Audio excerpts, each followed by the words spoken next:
नमस्कार, मैं हूं आपके साथ सृष्टि पांडे और आप देख रहे हैं हमारा विशेष कार्यक्रम सितारे हमारे। आप सभी दर्शकों का इस कार्यक्रम में स्वागत है। आज हम बात करेंगे आने वाले सप्ताह में व्रत त्योहार की, साथ ही आपका राशिफल भी बताएंगे और ये जानने की कोशिश करेंगे कि किस प्रकार आने वाला सप्ताह आपके लिए, हमारे देश के लिए कैसा रहेगा। और इस वक्त चर्चा करने के लिए हमारे साथ स्टूडियो में मौजूद है ज्योतिषाचार्य दत्तात्रेय होसकरे। पंडित जी, आपका बहुत बहुत स्वागत है IBC 24 पर। जी नमस्कार। चलिए अब कार्यक्रम की शुरुआत करते हैं। पंडित जी, सबसे पहला प्रश्न मेरा आपसे यही है कि इस सप्ताह में कौन कौन से व्रत और त्योहार पड़ने वाले हैं? जी, इस सप्ताह जो है विशेष रूप से यदि मैं चर्चा करूं तो सबसे पहले तो जो है मंगला गौरी का व्रत इस बार होने वाला है। श्रावण सोमवार तो है ही, जिसमें आप शिव जी का पूजन करेंगे और शिव जी को प्रसन्न करेंगे। साथ ही साथ मंगला गौरी का व्रत बहुत ही महत्वपूर्ण होता है। शक्ति और सत्य के सामंजस्य के लिए ये पर्व मनाया जाता है श्रावण मास में प्रत्येक मंगलवार को। इसी के साथ साथ प्रदोष व्रत भी है इस बार, जिसमें आप शिव शक्ति का पूजन कर सकते हैं, साथ ही साथ गणेश जी का भी पूजन कर सकते हैं। और अंत में यदि मैं बात करूं तो रक्षाबंधन भी है, जो पर्व इस बार मनाया जाएगा इस सप्ताह। यदि मैं चर्चा करूं पूरे सप्ताह के बारे में तो बहुत अच्छा सप्ताह है। विशेष रूप से 4 पर्व एक साथ पड़ रहे हैं, जिसको आप मनाकर जहाँ तक एक और शिव जी को प्रसन्न कर सकते हैं, वहीं आप दूसरी ओर माँ गौरी को प्रसन्न कर सकते हैं, कि यानी माँ पार्वती को आप प्रसन्न कर सकते हैं। और निश्चित रूप से ये सप्ताह जो है आपको सुख, संपदा, वैभव इत्यादि सभी कुछ प्रदान करने वाला है। जी पंडित जी, मंगला गौरी के व्रत के बारे में कुछ बताइए। जी, मंगला गौरी का व्रत विशेष रूप से माँ पार्वती को समर्पित होता है। जैसा कि हम सभी जानते हैं कि शिव और पार्वती एक दूसरे के बगैर अधूरे हैं। जहाँ तक शिव जी की यदि मैं बात करूँ तो शिव जी सत्य का प्रतीक हैं। जीवन में जो भी सत्य है वो शिव है। और उसी तरह से यदि माँ पार्वती की चर्चा करें तो वो शक्ति का प्रतीक है। हम इस बात को इस तरह से कह सकते हैं कि सत्य के बगैर शक्ति अधूरी है और शक्ति के बगैर सत्य अधूरा है। ये दोनों एक दूसरे के बगैर अधूरे हैं। इसीलिए विशेष रूप से श्रावण मास में जहाँ हम शिव जी की पूजा करते हैं, वहीं दूसरी ओर हम आदि शक्ति को प्रसन्न करने के लिए माँ मंगला गौरी का व्रत करते हैं। विशेष रूप से पूरे भारत में इसे अलग अलग ढंग से मनाया जाता है। यदि मैं बात करूँ इस मंगला गौरी व्रत की, तो मैं आपको एक बात बता दूं कि इस बार मंगला गौरी का व्रत जो है उसके साथ साथ पुत्रदा एकादशी भी पड़ रही है। यानी कि विशेष संयोग बन पड़ा है कि जहां एक और आप पुत्र की प्राप्ति के लिए, पुत्र की प्रगति के लिए, पुत्र यानी कि संतान, वो पुत्री भी हो सकती है, पुत्र की प्राप्ति के लिए, पुत्री की प्राप्ति के लिए, उनकी प्रगति के लिए, उनके सुख और वैभव के लिए, उनके अच्छे स्वास्थ्य के लिए जहां आप एक और मंगला गौरी का व्रत करेंगे, दूसरी ओर वहीं जो है आप जो है एकादशी का व्रत करेंगे और माँ गौरी को प्रसन्न करते हुए विष्णु भगवान और लक्ष्मी जी को भी प्रसन्न करेंगे। विशेष योग है। साथ ही साथ रवि योग भी इस दिन पड़ रहा है, जो आपके जो इस दिन जो भी आप व्रत करेंगे, जो भी पूजन करेंगे, उसकी सफलता को जो है बढ़ा दे रहा है। विशेष रूप से ये व्रत किया जाना बहुत अच्छा रहेगा। जहाँ तक जो सुहागिन स्त्रियां हैं वो विशेष रूप से इस पर्व को मनाएं तो निश्चित रूप से इसका लाभ आप सभी को होगा। सुख, संपदा, वैभव, धन, संपत्ति इत्यादि सभी कुछ प्राप्त करने का आपको अवसर मिलेगा। पंडित जी, इस व्रत को लेकर क्या क्या मान्यताएं हैं और मंगला गौरी के व्रत को लेकर क्या क्या फायदे हैं? जी, जहाँ तक मान्यताओं की यदि मैं बात करूँ तो मंगला गौरी का व्रत इसीलिए किया जाता है क्योंकि शिव जी का व्रत श्रावण मास में करते हैं, तो शिव जी की पूजा अधूरी न रह जाए, उसको पूर्णता प्रदान करने के लिए माँ मंगला गौरी का व्रत किया जाता है।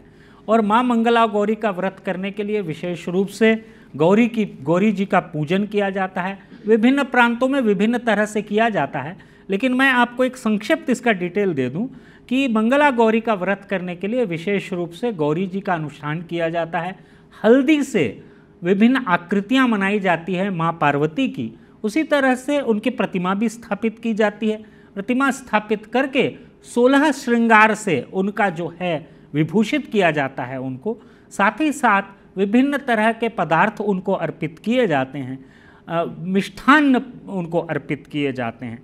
साथ ही साथ धन, धान्य और वैभव के लिए उनका श्रृंगार किया जाता है और श्रृंगार करके माँ आदि शक्ति को जो है विभिन्न तत्वों को अर्पित करते हुए भोग का अर्पण किया जाता है, उसके पश्चात आरती की जाती है। ये मान्यता है, मतलब इस ढंग से आपको पूजन करना है। इसका ढंग अलग भी हो सकता है। साथ ही साथ एक बात मैं और बता दूं आपको कि इसको करने से लाभ क्या है, क्योंकि हम सभी मनुष्य हैं, लाभ के बारे में सोचते हैं। तो लाभ की यदि मैं बात करूं तो मंगला गौरी का व्रत करने से स्वास्थ्य बहुत अच्छा हो जाता है। जिनके घर में अशांति है वो अशांति दूर होती है। प्रगति की प्राप्ति को लेकर यदि संशय बना हुआ है तो वो दूर होता है और जीवन में सफलता प्राप्त होती है। जी बिल्कुल, तो ये तो हो गई विधि की बातचीत। मंगला गौरी के और क्या क्या नियम हो सकते हैं, कौन से ऐसे नियम हैं जो हम व्रत के समय में हमको वो देखना पड़ता है? जी देखिए, मंगला गौरी के व्रत की यदि मैं बात करूं तो सबसे पहले प्रातःकाल उठते ही आपको संकल्प कर लेना है। जो लोग उपवास रह के इस व्रत को करना चाहते हैं, मैं विशेष रूप से उन लोगों को कहना चाहूँगा जो अस्वस्थ हैं वो उपवास इत्यादि विशेष रूप से ना करें। जो स्वस्थ हैं, जो उपवास कर सकते हैं, उपवास करने से कोई शारीरिक दिक्कत नहीं आती है, वे उपवास करें। संकल्प कर लें, ओम विष्णुर्विष्णु श्रीमद्भगवतो महापुरुषो विष्णुराज्ञया, ऐसा कहते हुए व्रत कर लें, संकल्प कर लें हाथ में पीले चावल लेकर, और अपनी एक धारणा बना लें कि हे माँ पार्वती, मैं आज आपका पूजन करने जा रही हूँ, इसमें ये मैं करना चाहती हूँ, उपवास करना चाहती हूँ, इसमें मुझे सफलता प्रदान करें। और मेरी ये आकांक्षाएं हैं, जैसे विवाह संबंधी आकांक्षा, जैसे धन धान्य संबंधी आकांक्षा, जैसे शिक्षा में सफलता से संबंधित आकांक्षा, और भी पारिवारिक सामंजस्य से संबंधित आकांक्षा, जो भी आकांक्षा आपकी है उसका उल्लेख कर लें। अब इसके पश्चात जो है दिन में जो अभिजित मुहूर्त होता है, जो कि 11:30 से 12:30 बजे के बीच रहता है, अभिजित मुहूर्त में माँ पार्वती का स्थापन, पूजन इत्यादि जो भी आप करना चाहें कर लें। सुहागन स्त्रियों को बुलाकर सामूहिक पूजा भी आप कर सकते हैं। यदि ये सब कुछ करें तो निश्चित रूप से जीवन में आप देखेंगे कि आपको सफलता प्राप्त होगी और आप निरंतर आगे बढ़ेंगे। जी पंडित जी, गौरी व्रत के लिए कौन से मंत्र हैं? जी देखिए, सबसे महत्वपूर्ण मंत्र तो ये है कि जो आप सभी जानते हैं, सर्वमंगल मांगल्ये शिवे सर्वार्थ साधिके शरण्ये त्र्यंबिके गौरी नारायणी नमोस्तुते। दूसरा मंत्र आपको बता रहा हूँ, सृष्टि स्थिति विनाशानाम शक्तिभूते सनातनी गुणाश्रये गुणमये नारायणी नमोस्तुते। ये मंत्र आप कर सकते हैं। साथ ही साथ आप जो है काली जी के मंत्रों का भी प्रयोग कर सकते हैं। वंदे कालीम कराग्पराभ्याम परिधमसी युतम तामसिम शीर्षकम च दिव्यामाभाम च ददतिम परितः विलसत दिव्य कन्यावराभि, इस मंत्र का उच्चारण कर सकते हैं। दुर्गा सप्तशती में बहुत से ऐसे मंत्र हैं जिनका आप उच्चारण कर सकते हैं। साथ ही साथ सिद्ध कुंजिका स्तोत्र का पाठ कर सकते हैं, अर्गला का पाठ कर सकते हैं, ये सभी आप पाठ कर सकते हैं। 11वें अध्याय का मंत्र है ओम बालार विद्युतिमिंदु किरीटाम तुंग कुचाम नयन त्रय युक्ताम स्मेर मुखिम वरदांकुश पाशा भीतिकराम प्रभजे भुवनेशीम। यदि आपको कोई मंत्र आ नहीं रहा है, आपसे उच्चारित नहीं हो पा रहा है, ओम दुम दुर्गायै नमः, इस मंत्र का उच्चारण यदि आप कर लें तो निश्चित रूप से आप माता जी आपसे प्रसन्न होंगी। और जो भी क्रियाएं मैंने बताई आप उसको जिस भी ढंग से संपादित करना चाहें आप कर सकते हैं। आप देखेंगे कि पूजा की पूर्णता प्राप्त होगी, साथ ही साथ माता जी की प्रसन्नता आपको कुछ ही दिनों में नजर आएगी। ठीक है जी पंडित जी, तो ये भी आपसे जानना चाहेंगे कि मंगला गौरी के व्रत के लिए शुभ मुहूर्त क्या है? जी, जैसा कि मैंने कहा, मंगला गौरी के व्रत का मुहूर्त तो एक तो प्रातःकाल है। यदि आप प्रातःकाल 7:30 बजे तक संकल्प कर लें तो 8:30 बजे से लेकर 9:45 तक एक मुहूर्त बन रहा है। इस मुहूर्त पे आप पूजन कर सकते हैं। साथ ही साथ अभिजीत मुहूर्त जो कि लगभग 11:36 से 12:24 तक है, इस समय आप पूजन कर सकते हैं। साथ ही साथ यदि आप दिन में पूजन नहीं कर पाए तो दोपहर में भी 3:30 बजे के आसपास एक मुहूर्त बनता है, उस मुहूर्त में आप पूजन कर सकते हैं। ये भी ना कर पाए तो सायंकालीन पूजन भी आप कर सकते हैं 5:30 बजे के बाद। तो ये आपका मुहूर्त है। इस समय में यदि आप पूजन करते हैं तो ये सभी मुहूर्त ऐसे हैं जो स्थिरता प्रदान करते हैं, वैभव प्रदान करते हैं, अच्छा स्वास्थ्य प्रदान करते हैं और जीवन में जो भी कठिनाइयाँ आ रही हैं उनको भी दूर करते हैं। जी पंडित जी, मंगला गौरी व्रत के कथा के बाद क्या करें और कथा को लेकर क्या मान्यताएं हैं? जी, मंगला गौरी की कथा जहाँ तक बात है तो मैं आपको शॉर्ट में बता देता हूँ मंगला गौरी की कथा क्या है। मंगला गौरी की कथा ये है कि एक साहूकार रहते हैं, उनकी पत्नी, दोनों बहुत प्रयासरत रहते हैं कि उनको एक श्रेष्ठ संतान प्राप्त हो। लेकिन श्रेष्ठ संतान तो प्राप्त होती है, लेकिन उसके पश्चात ये पता लगता है कि उस पुत्र की आयु जो है सिर्फ 16 साल है। तो वो विभिन्न साधु संतों से, ज्योतिषियों से चर्चा करते हैं और निर्णय ये ले लिया जाता है कि यदि 16 साल की उम्र से पहले उस पुत्र का विवाह संबंधी निर्णय कर लिया जाए तो शायद लाभ हो सकता है। और वो 16 साल की उम्र में लगभग वैसा ही करते हैं। और संयोग से होता ये है कि जिस कन्या से उस पुत्र का विवाह होता है उनकी माँ मंगला गौरी का व्रत कर रही होती हैं। इस मंगला गौरी की कथा को पढ़ने के कारण, उस व्रत को रखने के कारण जो पुत्र होता है साहूकार का, उसको दीर्घायु प्राप्त होती है और मृत्यु टल जाती है। ये शॉर्ट में कथा है। यदि इसका पठन कर लें उसके पश्चात, जैसा कि मैंने कहा, षोडश पूजन मंत्र के द्वारा षोडशोपचार पूजन करते हुए माँ आदि शक्ति का यदि पूजन करें, जहाँ तक पूजन की बात है मैं आपको बता दूं, यदि आप पूजन में षोडश मातृ का पूजन कर लेते हैं, नवग्रह स्थापन कर लेते हैं, गणेश गौरी का पूजन कर लेते हैं और माँ आदि शक्ति का 16 श्रृंगार करते हुए पूजन कर लेते हैं, आप देखेंगे कि इतना मात्र कर लेने से आपको सफलता प्राप्त होती है और जीवन में वैभव की प्राप्ति होती है, धन संपदा की प्राप्ति होती है, दीर्घायु की प्राप्ति होती है। जी पंडित जी, ये व्रत कौन कौन कर सकता है? जी, बहुत अच्छा प्रश्न है। देखिए, मैं आपको एक बात बताऊं, जिन लड़कियों का विवाह नहीं हो पा रहा है, यदि कोई ऐसी कन्या है जिसका विवाह नहीं हो पा रहा है, शनि लग्न में बैठ गया है, शनि जब भी लग्न में बैठेगा तो विवाह में विलंब करवाएगा, या सप्तम भाव में होगा तो भी विवाह में विलंब करवाएगा। यदि ऐसा कुछ है तो ऐसी कन्याओं को आदि शक्ति का पूजन करते हुए जो है उनको माँ आदि शक्ति का पूजन करना चाहिए, साथ में काली जी का भी पूजन करना चाहिए। ये करने से यदि किसी भी एक मंगला गौरी को व्रत को भी कर लेते हैं तो विवाह संबंधी जो समस्या है उसका समाधान हो जाएगा। इसी तरह से यदि कोई भी ऐसा बच्चा है या कोई भी ऐसा लड़का है जिसकी कुंडली में गुरु चांडाल दोष है, गुरु चांडाल दोष होने से वैवाहिक समस्याएं आती हैं, इवन जो है वैवाहिक जीवन में भी समस्या आती है। इसीलिए यदि ऐसा कुछ आपको दिखाई पड़ रहा है तो गुरु चांडाल दोष होने से यदि विवाह में विलंब हो रहा है, वैवाहिक समस्याएं आ रही हैं या वैवाहिक जीवन में भी बाधा आ रही हैं, तो माँ मंगला गौरी का पूजन अवश्य करें, इससे निश्चित रूप से लाभ होता है। इसी तरह से जिनका विवाह नहीं हो पा रहा है, वो एक मंत्र मैं आपको बता दे रहा हूँ, इस मंत्र का खासकर लड़कों के लिए है।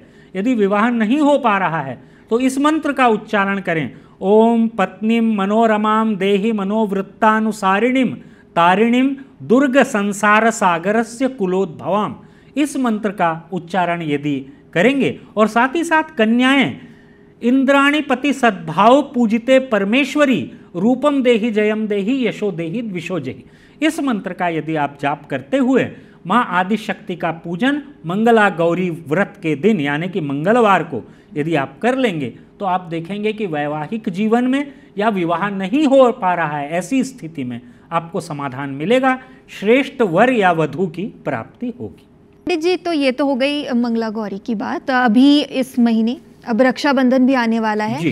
तो उसे लेकर जानना चाहेंगे कि रक्षाबंधन क्यों मनाया जाता है, इसे लेकर क्या क्या मान्यताएं हैं? जी, रक्षाबंधन मनाए जाने के पीछे एक कथा है जिसका मैं उल्लेख कर देना चाहूँगा।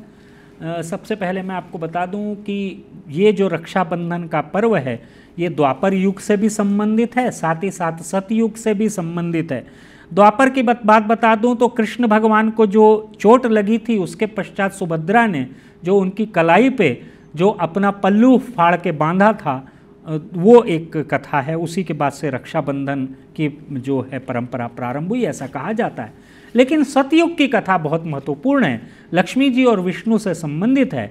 जब विष्णु भगवान ने वामन अवतार का रूप धारण करके राजा बलि को छला और उनसे सब कुछ छीन लिया, उसके पश्चात विष्णु भगवान को ये बोध हुआ कि उनसे त्रुटि हो गई है और साथ ही साथ राजा बलि ने भी ये प्रार्थना की कि हे प्रभु, आप तो देव हो और आप किसी को कैसे छल सकते हो, मैं तो आपके पुत्र तुल्य हूँ और आपने मुझसे छलावा किया। तो विष्णु भगवान ने राजा बलि से कहा, ठीक है, ये त्रुटि हो गई है, मुझसे क्या चाहते हो तुम, जो चाहते हो वो बोलो। तो राजा बलि ने कहा कि हे प्रभु, चूँकि आप देव हो, मैं चाहता हूँ कि चूँकि मुझे पाताल लोक में जाना है, आप मेरे साथ पाताल लोक चलिए। क्योंकि विष्णु भगवान ने प्रतिज्ञा कर ली थी, इसलिए वो पाताल लोक चले गए। जैसे ही पाताल लोक चले गए विष्णु भगवान, तो भूलोक पर जो है वीरानी सी छा गई। साथ ही साथ जो भी धर्म कर्म के कार्य थे वो सभी रुक गए। सभी ने माँ लक्ष्मी जी से निवेदन किया कि आप जो है विष्णु भगवान से प्रार्थना करके उन्हें लेके आइए। तो लक्ष्मी जी जो हैं पाताल लोक गईं, वहाँ राजा बलि से निवेदन किया, उन्हें उनके हाथ में रक्षा सूत्र बांधा।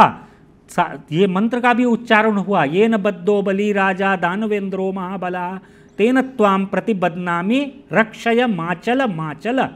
ये जब मंत्र का उच्चारण हुआ और माँ लक्ष्मी ने प्रार्थना की कि हे बलि, चूँकि आप मेरे भाई हो, अब मेरे पति को बंधन से मुक्त करो। तो इस तरह से विष्णु भगवान पाताल लोक से मुक्त होकर आए। ये एक कथा है जिसके पश्चात जो है रक्षाबंधन मनाना प्रारंभ हुआ। ये इस बात का भी प्रमाण है कि हर बहन लक्ष्मी तुल्य है और हर भाई विष्णु तुल्य है, इसलिए इस व्रत को बहुत अच्छे से मनाना चाहिए और साथ ही साथ शांति और सौहार्द का वातावरण भी लेके आना चाहिए। जी पंडित जी, तो हमारे दर्शकों को ये भी बताइए कि रक्षाबंधन में इस साल शुभ मुहूर्त क्या है, किस समय पर अपने भाइयों को हमें राखी बांधनी चाहिए? जी देखिए, जहाँ तक रक्षाबंधन की बात है, मैं आपको बता दूं कि रक्षाबंधन इस बार श्रवण नक्षत्र, पूर्ण श्रवण नक्षत्र है। देखिए, श्रावण मास श्रवण नक्षत्र के कारण आया है। रक्षाबंधन के दिन जब श्रवण नक्षत्र होता है तो इसीलिए श्रावण मास कहा जाता है। तो ये श्रावण मास हो गया। साथ ही साथ सौभाग्य और स्थिर योग हैं, यानी कि बहन जब अपने भाई की कलाई पर रक्षा सूत्र बांधेंगी तो सौभाग्य का संदेश लेकर आ रहा है, स्थिरता का संदेश लेकर आ रहा है। भाई को निश्चित रूप से लाभ होने वाला है और बहन को भी निश्चित रूप से लाभ होने वाला है।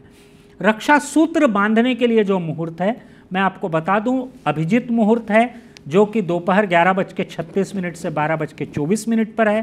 प्रातःकाल यदि आप बांधना चाहें तो 9:35 से 10:55 तक बांध सकते हैं।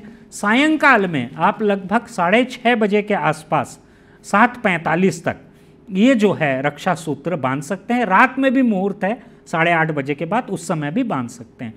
लेकिन विशेष रूप से इस बात का ध्यान रखें कि जब भी रक्षा सूत्र बांधें तो शुद्ध वातावरण हो, शांत वातावरण हो, किसी तरह का कोई वैमनस्य न हो, किसी तरह की कोई त्रुटि ना हो, इस बात का विशेष रूप से ध्यान रखते हुए रक्षा सूत्र बांधे जाएं। जी पंडित जी, ये हो गई रक्षाबंधन की बात। अब हम जानना चाहेंगे कि ये जो सप्ताह आने वाला है वो देश के लिए कैसा रहेगा? जी, देश की यदि मैं बात करूं तो ये सप्ताह विशेष रूप से केतु के द्वारा प्रभावित है। इसीलिए इस सप्ताह जो है देश, जो कि वृषभ लग्न की कुंडली है, कर्क राशि की कुंडली है भारत की, तो विभिन्न राष्ट्रों से कुछ मतभेद उत्पन्न हो सकते हैं। अंतर्राष्ट्रीय स्तर पर भारत को कुछ लाभ कुछ हानि हो सकती है, लेकिन विशेष रूप से भारत धीरे धीरे शक्ति संपन्न होता जा रहा है और इस सप्ताह भी ये प्रक्रिया आगे बढ़ेगी। जी पंडित जी, देश की तो बात हो गई, अब छत्तीसगढ़ और मध्य प्रदेश के लिए ये सप्ताह कैसा रहने वाला है? जी, छत्तीसगढ़ और मध्य प्रदेश की यदि मैं बात करूं तो छत्तीसगढ़ धनु राशि, धनु लग्न की कुंडली है और इस सप्ताह विशेष रूप से छत्तीसगढ़ में कोई ऐसी दुर्घटना हो सकती है जिसका निश्चित रूप से पूर्व ज्ञान होना आवश्यक है। और साथ ही साथ मेरा निवेदन ये भी रहेगा कि इस सप्ताह जो है छत्तीसगढ़ के निवासियों को यात्रा करते वक्त सावधानी बरतनी चाहिए। मध्य प्रदेश में विशेष रूप से उन्नति के अवसर दिखाई पड़ रहे हैं, छत्तीसगढ़ में भी उन्नति के अवसर हैं, इसमें कोई संदेह नहीं होना चाहिए। मध्य प्रदेश भी धीरे धीरे प्रगति के पथ पर आगे बढ़ेगा इस सप्ताह। जी पंडित जी, राशि के हिसाब से ये सप्ताह किसके लिए कैसा रहने वाला है? जी, राशि के हिसाब से यदि मैं बात करूं तो मेष राशि की यदि मैं बात करूं तो क्रोध से बचना चाहिए, बहुत ही शुभ संदेश लेकर आ रहा है ये सप्ताह। वृषभ राशि की यदि मैं बात करूं तो धन संपदा यदि आ रही है तो उसके रोकिए मत, उसे आने दीजिए। मिथुन राशि की यदि मैं बात करूं तो बुद्धि का ज़्यादा उपयोग न करें, जैसा प्रकृति आपको आगे ले जा रही है आगे बढ़े। कर्क राशि की यदि मैं बात करूं तो भावनात्मक निर्णयों से बचें। सिंह राशि की यदि मैं बात करूं तो सिंह राशि के जातक इस सप्ताह किसी तरह से कोई बाधा का सामना कर सकते हैं, तो उन्हें सावधानी बरतनी चाहिए। कन्या राशि की यदि मैं बात करूं तो कन्या राशियों वालों के लिए ये सप्ताह निर्णय लेने का सप्ताह है, निर्णय लीजिए। तुला राशि के जातकों की यदि मैं बात करूं तो धन संपदा अर्जन करने का अवसर आ रहा है, आने वाले कुछ दिनों में आपको लाभ होगा। यदि वृश्चिक राशि के मैं जातकों की बात करूं तो इन्हें क्रोध से बचना चाहिए, साथ ही साथ संबंध सुधारने का प्रयास करना चाहिए। यदि मैं धनु राशि की बात करूं तो धनु राशि के जातकों को यह सप्ताह प्रमोशन से संबंधित कोई शुभ संदेश प्राप्त हो सकता है।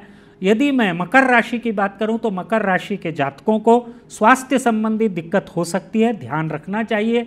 यदि मैं कुंभ राशि के जातकों की बात करूं तो कुंभ राशि के जातकों के लिए धन संचय का अवसर आ रहा है, ध्यानपूर्वक निर्णय लेना चाहिए। मीन राशि के यदि जातकों की मैं बात करूं तो मीन राशि के जातकों को विशेष रूप से संतान लाभ होने वाला है या संतान संबंधी कोई शुभ सूचना प्राप्त होने वाली है। ये रहा आपकी 12 राशियों का राशिफल। जी पंडित जी, हमें इस सप्ताह किन किन बातों का खास ध्यान रखना चाहिए? जी, विशेष रूप से यदि मैं चर्चा करूं इस सप्ताह की, तो इस सप्ताह विशेष रूप से यदि आप दुविधा में पड़ गए हैं कि निर्णय कैसे लूं मैं, तो भावनात्मक पक्ष को थोड़ा सा दबा के रखिए और वास्तविकता के समीप रह के निर्णय लीजिए, तो इससे लाभ होगा। साथ ही साथ इस सप्ताह जो है सभी को, सभी राशि वालों को प्रगति का अवसर मिलने वाला है, अवसर नहीं चूकना चाहिए। जी बहुत बहुत धन्यवाद पंडित जी। तो चलिए इसी के साथ हमारे खास कार्यक्रम सितारे हमारे में इतना ही। आप देखते रहिए IBC 24। नमस्कार।